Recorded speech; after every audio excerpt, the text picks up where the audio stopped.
Can I have the pencil papers and the task card back, please? Thank you. So we have been talking about your wonderful experience with the Great Barrier Reef in Australia. I would like to discuss with you one or two general questions based on this. This is the beginning of the third part of the assessment. With the influx of travelers coming in to experience this marvel, I believe that there must be a substantial rush throughout the year. But if someone wants to beat the rush and experience this in a serene manner, what time of the year must they choose?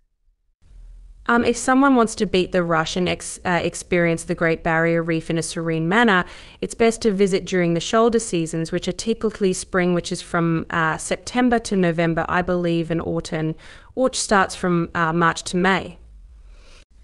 During these times, the weather is still pleasant and there are fewer tourists compared to the peak summer season and school holidays. Additionally, choosing weekdays over weekends can also help avoid crowds. However, it's essential to check weather patterns and local events to ensure a peaceful and enjoyable experience. Whose responsibility is it, in your view, to keep the tourist places such as the Great Barrier Reef clean and tidy? The government or the tourists? In my view, it is a shared responsibility between the government and tourists to keep tourist places such as the Great Barrier Reef clean and tidy.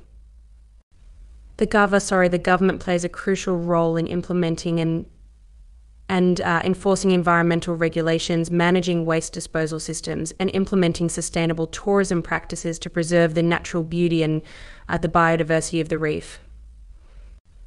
However, the tourists also have a responsibility to minimize their environmental impact by following guidelines such as avoiding littering, using reef-safe sunscreen, and respecting marine life and coral reefs while exploring the area. Ultimately, by working together, both the government and tourists can contribute to the long-term conservation and preservation of the iconic natural landmarks like the Great Barrier Reef. Do you think that this concern on littering would decrease in the future?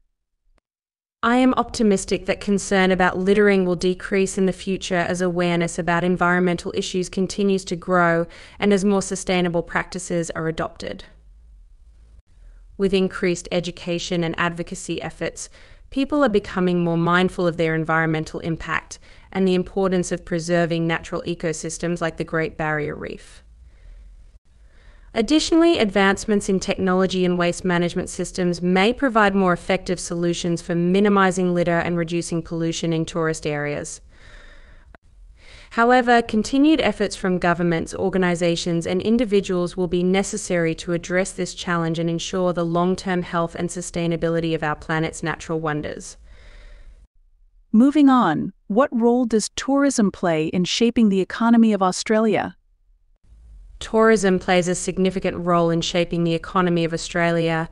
It is a vital contributor to economic growth, job creation, and regional development across the country. The tourism industry generates revenue through various channels, including accommodation, dining, transportation, entertainment, and attractions. Additionally, tourism supports a wide range of businesses, from small local enterprises to large hospitality chains, creating opportunities for employment and entrepreneurship. Would you say that the tourists in your country are behaving responsibly now, or do you stand by the fact that they used to be more disciplined before and are on a decline now? As an individual, I cannot make a blanket statement about the behaviour of all tourists in Australia. However, I believe that the majority of tourists strive to be responsible and respectful when visiting natural and cultural attractions like the Great Barrier Reef. There may be instances where tourists behave irresponsibly, such as littering or damaging the environment, but it's essential to address these issues through education, awareness campaigns, and enforcement of regulations. Do you think that every adventure-loving traveler must visit the Great Barrier Reef at least once? Yes, I believe every adventure-loving traveler should visit the Great Barrier Reef at least once to experience its unparalleled beauty and biodiversity. Thank you. That is the end of the speaking test.